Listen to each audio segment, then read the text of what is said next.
Bienvenue à bord du vaisseau Hypersensas.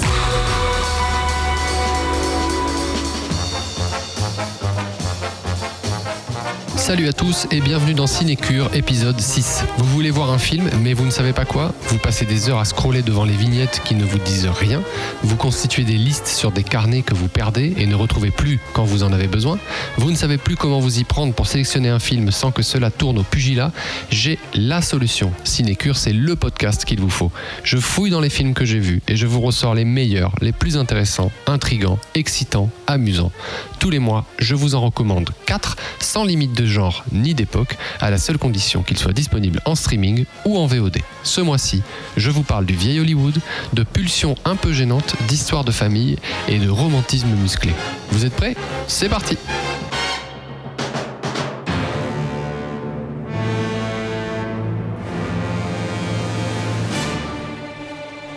Sunset Boulevard de Billy Wilder, durée 1h50.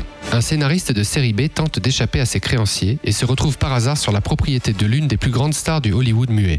Celle-ci, au lieu de le chasser, l'invite à rester et à travailler sur le script qui, espère-t-elle, la remettra sur le devant de la scène. Petit à petit, une relation parfaitement toxique et vampirique s'installe entre les deux protagonistes. I just want to tell you all how happy I am to be back in the studio, making a picture again. You don't know how much I've missed all of you. And I promise you I'll never desert you again. Because after Salome, we'll make another picture and another picture. You see, this is my life. It always will be. There's nothing else. Just us. And the cameras. And those wonderful people out there in the dark. All right, Mr. DeMille, I'm ready for my close-up. Billy Wilder, c'est avant tout un scénariste puisqu'il a participé à l'élaboration de plus de 70 longs métrages et c'est quelqu'un qui se met à la réalisation vraiment sur le tard. Il a une première expérience en 1934 qui apparemment n'est pas très concluante puisqu'il n'y revient pas avant 1942, puis en 1943 un autre film et enfin surtout en 1944 il fait un film qui est très connu qui s'appelle Assurance sur la mort en français, Double Indemnity en anglais, et qui est un peu le film qui va poser toutes les bases du film noir, donc cette lumière si spécifique, la figure du détective privé, la figure de la femme fatale, tous ces codes qui vont être repris par la suite par certains films noirs et qui vont être parfois même détournés ou parodiés jusqu'à très récemment. Après Double Indemnity, il fait quelques films, notamment The Lost Weekend, qui va le permettre de rester un petit peu à l'affiche. Mais pour moi, c'est vraiment Sunset Boulevard, sorti en 1950, qui va le projeter dans une autre sphère, la sphère des grands réalisateurs, et surtout qui va le mettre en place pour la décennie des années 50, dont il va être un peu le champion, quoi. Alors ce film est particulier parce que c'est un commentaire sur l'industrie hollywoodienne, particulièrement sur la manière qu'a Hollywood de traiter ses stars vieillissantes. C'est encore plus renforcé par le fait que là il s'agit d'une star du muet et que le muet est terminé depuis déjà quelques années et on assiste un petit peu tristement à cette déchéance. En fait, on voit bien que c'est quelqu'un qui a été très très grand et puis qui aujourd'hui n'est plus du tout à la hauteur de ce qu'elle était. Il y a une sorte de décadence qui est assez fascinante. Une décadence qui est renforcée par le vrai coup de génie de Wilder pour ce film, mis à part sa grande réalisation et tout un tas de choix qui sont vraiment malins. Là où vraiment il est très fort, c'est dans son casting. D'abord parce qu'il choisit Gloria Swanson, qui est une véritable star du muet au moment où elle va tourner ça. C'est quelqu'un qui n'a plus tourné du tout et qui a été vraiment une énorme star dans le muet, mais qui n'est plus personne aujourd'hui. Donc ça, c'est déjà un premier coup de génie. Ensuite, il entoure Gloria Swanson de tout un tas de personnalités du cinéma et du grand Hollywood. Donc on retrouve Cecil B. DeMille, qui est quand même encore actif, mais qui a surtout été quelqu'un qui a commencé dans ces années-là. Et puis ensuite, on retrouve d'autres personnalités. On a Buster Keaton. Et dans le rôle de son majordome, on retrouve Erich von Stroheim, qui est un réalisateur allemand, mais qui a aussi travaillé un peu aux États-Unis, puis qui a joué dans plein de films, même des films français d'ailleurs. C'est quelqu'un qui a une personnalité très particulière. C'est aussi le réalisateur qui a mis en avant Marlène Dietrich, qui a fait découvrir son travail. Moi, je vous conseille son interview à Erich von Stroheim dans le merveilleux bouquin que je vous conseille sans arrêt qui s'appelle Les Maîtres d'Hollywood par Peter Bogdanovich. Alors, l'interview, elle est courtissime, hein, donc vraiment, vous n'allez pas perdre de temps en la lisant, mais ça vous montrera vraiment qui était le personnage. Et l'autre coup de maître de Billy Wilder, c'est d'aller choisir William Holden. Alors, c'est une histoire un petit peu particulière puisque à la base il ne voulait pas du tout William Holden. Il faut dire que William Holden au moment du tournage il a entre 31 et 32 ans et c'est pas du tout le mec que recherche Billy Wilder. Lui il voulait Montgomery Clift qui est un énorme acteur dont je vous parlerai certainement un jour ou l'autre. Le problème c'est que Montgomery Clift quelques semaines avant le tournage il casse son contrat et Billy Wilder se retrouve sans personne. Donc un petit peu par défaut et après avoir fait quelques choix qui ne fonctionnaient pas, il finit par choisir William Holden. Puis finalement ils travaillent ensemble, ils préparent le rôle, ça se passe bien. Et en fait Holden va complètement relancer sa carrière avec ce rôle dans lequel il est fantastique. Et puis c'est aussi le début d'une grande amitié entre les deux hommes qui collaboreront par la suite sur Stalag 17, Sabrina et même Fedora. C'est un film qui vaut le coup d'être vu, ne serait-ce que pour sa scène mythique de l'escalier. Je vous en dis pas plus, regardez-la, elle est incroyable cette scène. Et je ne peux pas vous laisser sans vous parler du travail de John Seitz, le directeur photo avec lequel Wilder avait collaboré sur Five Graves to Cairo en 1943, puis Double Indemnity donc en 1944, donc c'est-à-dire le directeur photo qui va créer cette ambiance que l'on retrouve dans tous les films noirs avec cette lumière contrastée, souvent du noir et blanc avec des stores vénitiens. Tout ça, c'est John Seitz. Et puis ensuite, en 1945, ils travaillent ensemble sur The Lost Weekend et enfin donc sur Sunset Boulevard. Sunset Boulevard qui est un film qui est photographié à mon humble avis merveilleusement et qui regorge de petites trouvailles visuelles dont Wilder avait le secret. C'est un régal, qu'est-ce que vous voulez que je vous dise ? C'est un régal, mais malheureusement, c'est un régal qui apparemment ne suffit pas, puisque dans une sorte de retournement de situation un petit peu ironique, c'est un film dont un remake est en train d'être produit. Et vraiment, ça fait rigoler quand on voit que Sunset Boulevard est un commentaire sur la société de Hollywood. Alors c'est un commentaire sur les acteurs et sur les acteurs vieillissants, mais on pourrait aussi se demander si c'est pas un commentaire indirectement, ironiquement, sur ce besoin qu'a Hollywood de faire des remakes tout le temps. Franchement, quand on voit Sunset Boulevard, celui qui est sorti en 1950, on se demande vraiment l'intérêt de faire un remake, d'autant plus que ce remake était déjà réclamé à Billy Wilder quand il était vieillissant. Il racontait lui-même qu'il recevait souvent des coups de fil à son bureau et qu'on lui parlait de racheter les droits pour faire un remake, et quand c'était comme ça, il faisait semblant que c'était pas lui et il raccrochait en disant non, vous êtes trompé de numéro, pour vous dire à quel point ça ne l'intéressait absolument pas qu'un remake soit fait, et on le comprend, c'est complètement illogique. Le film est disponible en VOD sur Canal+, pour le prix ridicule de 2 ou 3 euros. En 1950 sortait Autant en emporte le vent de Victor Fleming, Justice est faite d'André Cayatte, Rashomon d'Akira Kurosawa, et Jean-Paul Belmondo n'était pas encore apparu au cinéma.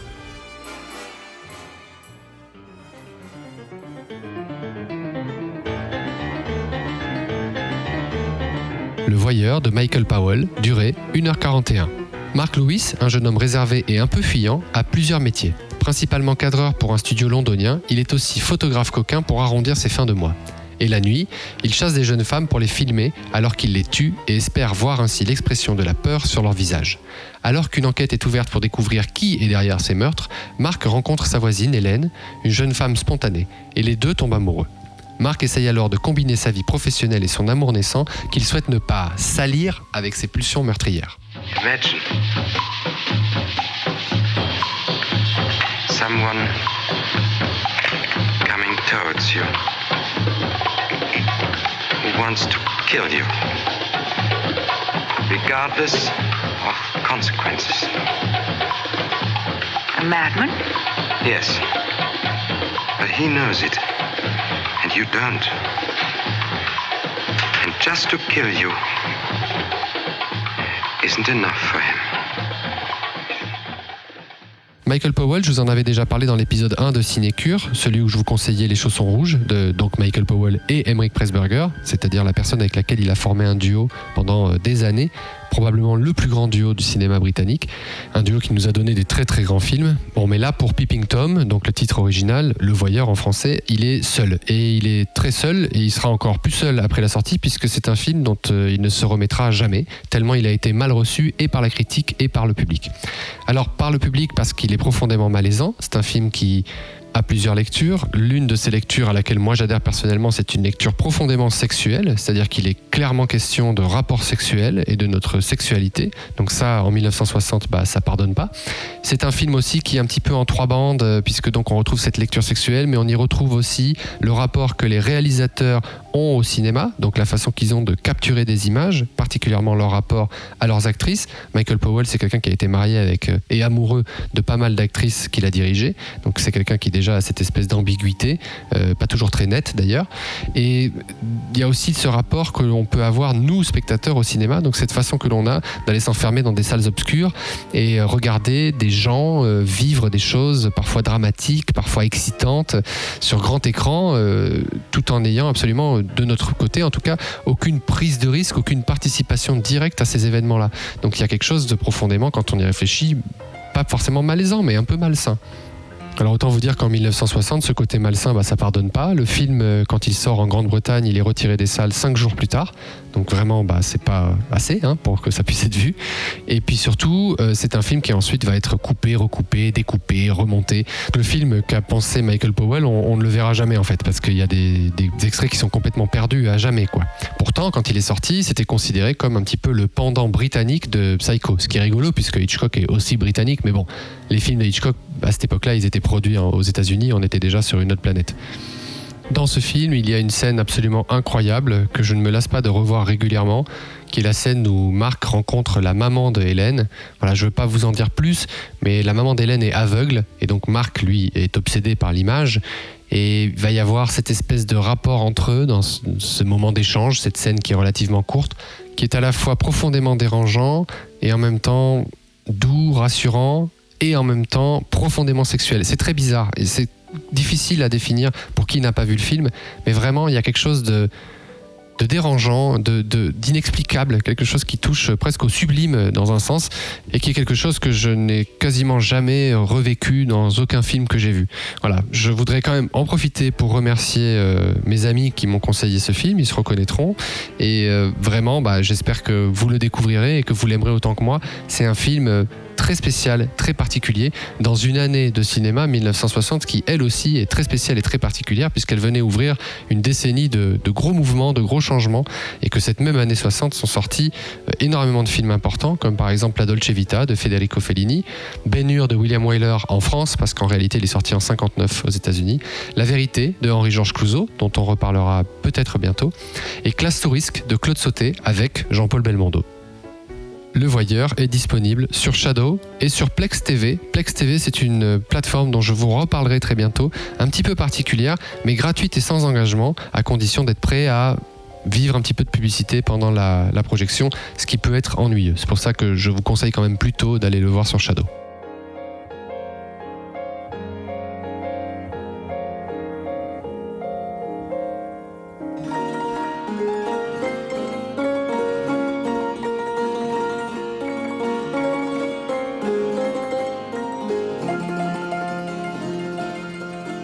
L'été meurtrier de Jean Becker, durée 2h13.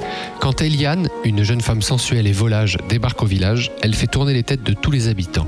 Pimpon, pompier volontaire et mécanicien, ne fait pas exception, et Eliane semble intéressée elle aussi par cet Italien d'origine et par sa famille et son histoire.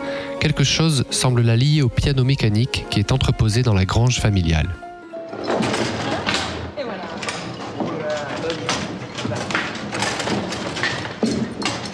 On dirait un poisson rouge quand vous me regardez comme ça.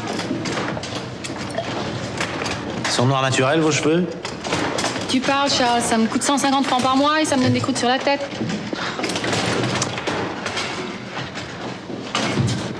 Je connais un chouette restaurant sur la route de Cavaillon. Qu'est-ce que vous diriez si on y allait tous les deux un soir? C'est superbe, hein? Il y a une piscine, des bougies sur les tables, des couverts en argent. D'accord, t'emballe pas. C'est pas parce que vous m'emmènerez au restaurant que vous coucherez avec moi. Vous êtes prévenus. Jean Becker, ça fait partie de ces réalisateurs que tout le monde connaît, mais que personne ne connaît. C'est-à-dire que tout le monde a vu ses films, tout le monde sait qui c'est, mais personne n'est capable de dire « Ah bah oui, c'est Jean Becker ». Je veux dire, auprès du grand public, je suis pas persuadé que son nom soit si connu que ça. Et je sais que pour moi, c'était pas le cas en tout cas. Pourtant, on lui doit des films très importants, commençant par Elisa, ou Les Enfants du Marais, Un crime au paradis, Dialogue avec mon jardinier, Effroyable jardin, La tête en friche, 2 jours à tuer, et donc bien sûr L'été meurtrier. Jean Becker, c'est un enfant de la balle, puisque c'est le fils de Jacques Becker, qui lui aussi était réalisateur et aussi scénariste. Il a notamment réalisé Casque d'or et Le Trou. Alors vous savez que je suis fan de Croustifé ou de Fun Fact, et à propos du Trou, j'en ai un qui est plutôt cocasse. Belmondo a joué dans un... Vous allez voir, tout est lié.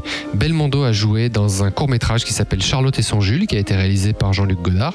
Dans ce court-métrage, il n'a pas eu le temps de faire la post-synchronisation, c'est-à-dire qu'il n'a pas eu le temps, après le tournage, d'aller en studio pour enregistrer sa voix quand il parle dans le film. À l'époque, on ne prenait pas forcément le son directement sur le tournage, et donc il fallait enregistrer après en studio. Il n'a pas eu le temps, il était embauché quelque part ailleurs. Et quand Jacques Becker a cherché son cast pour Le Trou, il a pensé à Jean-Paul Belmondo, mais quand il a vu Charlotte et son Jules, donc le court-métrage de Jean-Luc Godard, il a dit « Ah non, j'aime pas la voix de Jean-Paul Belmondo, donc ça va pas le faire ». Et en fait, le petit côté comique de toute cette histoire, c'est que comme Belmondo n'avait pas eu le temps d'enregistrer, c'est Jean-Luc Godard lui-même qui a fait la voix de Belmondo. Ce qui veut dire qu'une des premières apparitions de Belmondo à l'écran, dans un court-métrage bien sûr, mais quand même une de ses premières apparitions, c'est avec la voix de Godard et avec cet accent tellement particulier qu'avec Godard, ou qu'a toujours Godard d'ailleurs, parce qu'il est toujours vivant. Du coup, Belmondo est passé à côté du trou, ce qui est un petit peu dommage, mais pourquoi je vous parle de tout ça ? Parce que quand Jacques Becker décède, donc le père, Jean Becker, lui, passe à la réalisation. Et son premier film, c'est Un nommé La Roca, et qui est-ce qu'il prend dans le rôle principal ? Jean-Paul Belmondo. Ensuite, il va faire Tendre Voyou, qui va sortir en 66, toujours avec Jean-Paul Belmondo. Puis ensuite, il va prendre une grande pause, il en a marre, ça l'intéresse pas. Une pause qui va durer 20 ans, pendant laquelle il va faire quelques réalisations de publicité, de choses comme ça, mais rien de très important, on va dire. Et donc, L'été meurtrier, c'est son grand retour, c'est le film qui marque son retour. Pour ce film, il s'associe avec Japrisot, ils cherchent un sujet de film, ils écrivent plusieurs traitements, ils n'arrivent pas vraiment à trouver quelque chose qui les convainc vraiment. Puis Japrisot sort un bouquin qui s'appelle donc L'été meurtrier, il l'envoie à Becker et il lui dit regarde, ça y est, t'as ton sujet. Alors Becker lit le bouquin, ça lui plaît et il décide de l'adapter avec Japrisot. Pour le rôle d'Eliane, autant Becker que Japrisot avaient en tête Isabelle Adjani. Il lui en parle, elle refuse, ils insistent, elle insiste qu'elle veut pas. Devant son refus, il commence à chercher d'autres actrices. Il est question de Lio, puis de Jeanne Masse. Finalement, c'est Valérie Caprisky qui est choisie.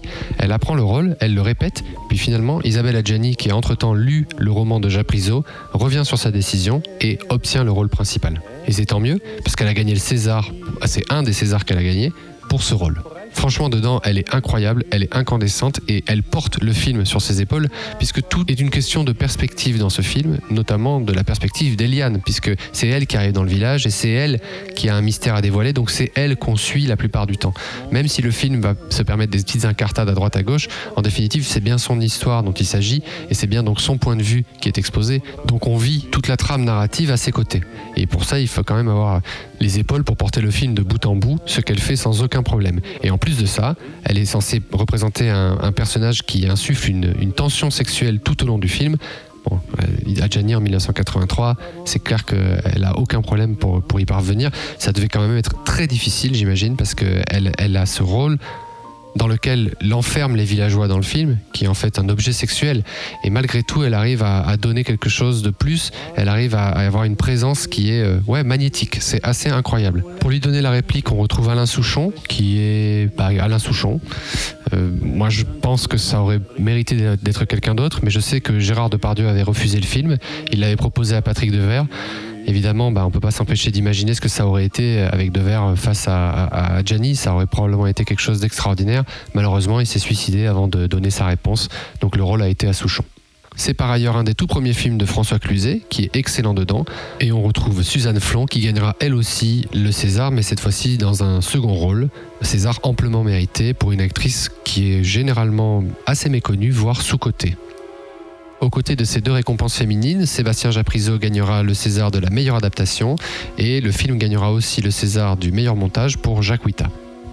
Le film est disponible en streaming sur Filmo TV et en 1983 sont aussi sortis Gandhi de Richard Attenborough, Les dieux sont tombés sur la tête de Jamie Hus, Les compères de Francis Weber et Le marginal de Jacques Deray avec Jean-Paul Belmondo.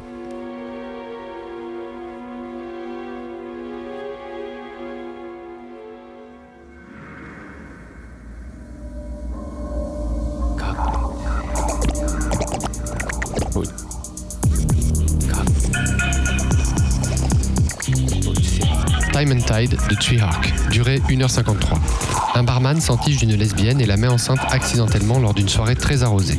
Dans un effort pour se responsabiliser, il décide d'intégrer la société de protection illégale de son oncle et rencontre alors un ancien mercenaire qui souhaite raccrocher. Alors que les deux hommes deviennent amis, le futur de l'un s'entrechoque avec le passé de l'autre.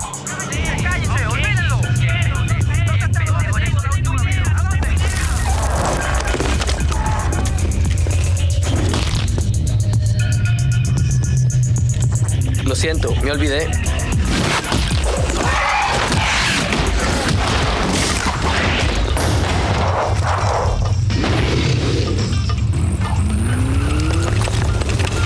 Detonando el blanco.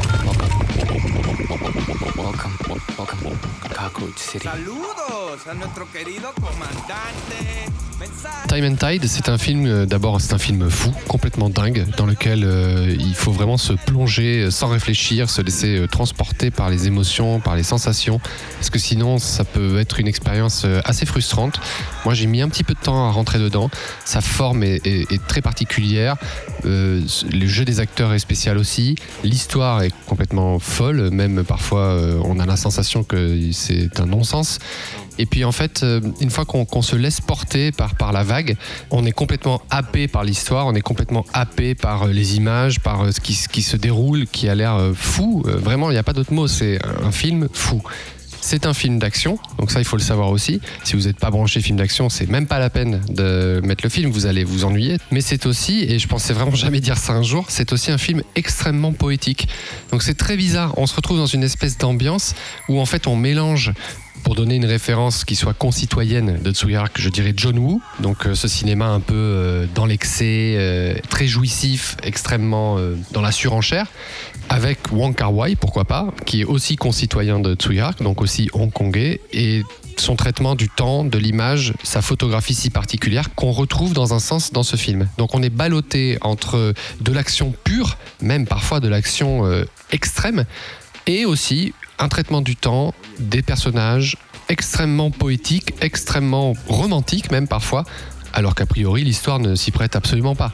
Donc bien évidemment, quand on voit une espèce d'ovni comme ça, on a envie d'en savoir plus. Donc j'ai fait des petites recherches sur Tsui-hark. Je suis une fois de plus vraiment pas un professionnel, mais ça m'a vraiment donné envie d'en découvrir plus. C'est un réalisateur qui, je pense, ne se sentait pas vraiment en phase avec le système de production dans lequel il s'est retrouvé. Donc d'abord, c'est quelqu'un qui a été étudié aux États-Unis le cinéma dans les années 70 au Texas. Donc quelqu'un qui part de Hong Kong pour aller s'installer aux États-Unis, qui plus est au Texas. C'est surprenant, on peut quand même dire ça.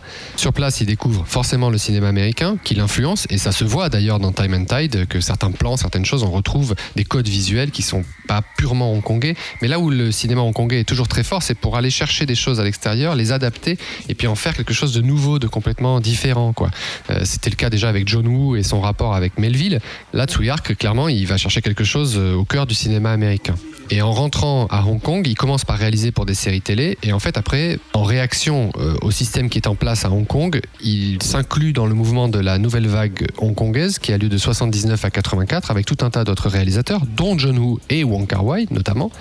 Et il va réaliser 3 films, donc Butterfly Murders, ensuite il va réaliser Histoire de cannibale et L'enfer des armes, donc entre 79 et 80, et ces films vont être considérés comme extrêmement agressifs, vont pas du tout être acceptés ni par la critique ni par le public, et il est contraint d'entrer à Cinema City en 81, qui est donc le système classique de production des films.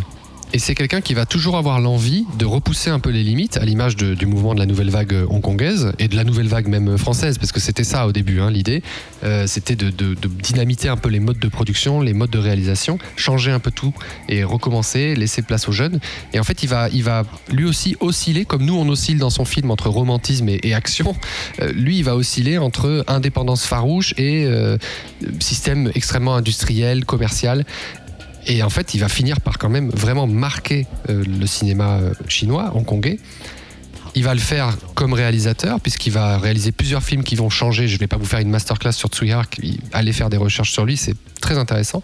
Mais il va aussi changer en tant que producteur, parce que c'est quelqu'un qui va produire des films de John Woo, comme Le Syndicat du Crime 2, qui sont des films qui sont très importants pour le polar hongkongais. Il va changer aussi par sa manière de chorégraphier les bagarres, les fusillades, et il va amener le cinéma hongkongais à évoluer, il va l'aider à s'exporter un peu plus, et c'est comme si tout ça, en fait, tout ce qu'il avait appris pendant toutes ces années, puisque Time and Tide est sorti en 2000, donc c'est pas un film très vieux, là, dans ce film-là, dans Time and Tide, c'est comme si tout ce qu'il avait appris pendant toutes ces années, en tant que producteur, en tant que réalisateur, au contact du cinéma tel qu'il l'a pratiqué et tel qu'il l'a connu, tout se rejoint, en fait. Et là, on a un film qui est une sorte de film somme, et qui est un film, je le répète, complètement dingue. Voilà, je peux vraiment pas vous en dire plus, c'est très compliqué. Si je rentrais dans l'histoire un peu plus que ce que je l'ai fait dans le résumé, ça n'aurait pas de sens. Et c'est, comme je vous l'ai dit, presque une expérience sensorielle. Mais c'est une expérience sensorielle dans laquelle vous allez être ballotté entre à la fois une espèce de poésie visuelle et en même temps, un film d'action. C'est presque comme Tigre et Dragon, sauf qu'il n'y a pas le côté traditionnel. On est dans quelque chose qui est beaucoup plus moderne et beaucoup plus actuel. Voilà, je peux pas vraiment le résumer mieux que ça. Je vous conseille fortement intéressant de le voir si vous aimez les films d'action, bien entendu. Si vous n'aimez pas les films d'action, je vous cache pas que ça va peut-être être un petit peu plus compliqué. En tout cas, le film est disponible à la location sur Apple TV pour 3,99 €. Et la même année 2000 sont sortis Taxi 2 de Gérard Kravtsik, Tigre et Dragon justement d'Ang Lee, Le Sixième Sens de M. Night Shyamalan et Amazon de Philippe de Broca avec Jean-Paul Belmondo.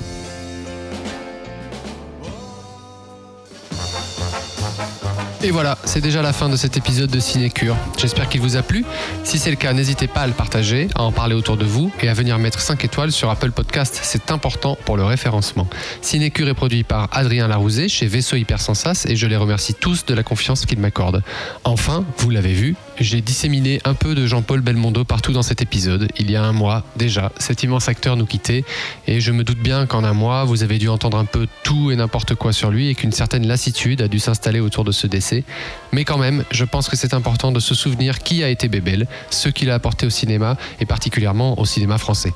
Et ça tombe bien, puisqu'il y a quelques mois de ça, Netflix a eu l'excellente idée d'accueillir dans son catalogue certains de ses plus grands films, Cartouche, Léon Morin Prêtre, Le Magnifique, Le Marginal, L'As des As, Peur sur la ville, Les Morphalous, Un homme qui me plaît. Il y a l'embarras du choix pour découvrir ou redécouvrir cette personnalité à part du cinéma français. Quant à nous, nous nous retrouverons la semaine prochaine sur mon compte Instagram, @charledy, pour une sélection de films faisant écho à ceux dont j'ai parlé aujourd'hui, puis dans un mois pour un nouvel épisode de Cinécure. Et enfin, j'ai hâte de partager avec vous dans 2 semaines le premier épisode de Ciné Essentiel qui sera dédié à la carrière d'Henri-Georges Clouzot. D'ici là, prenez bien soin de vous et regardez plein de films. Ciao!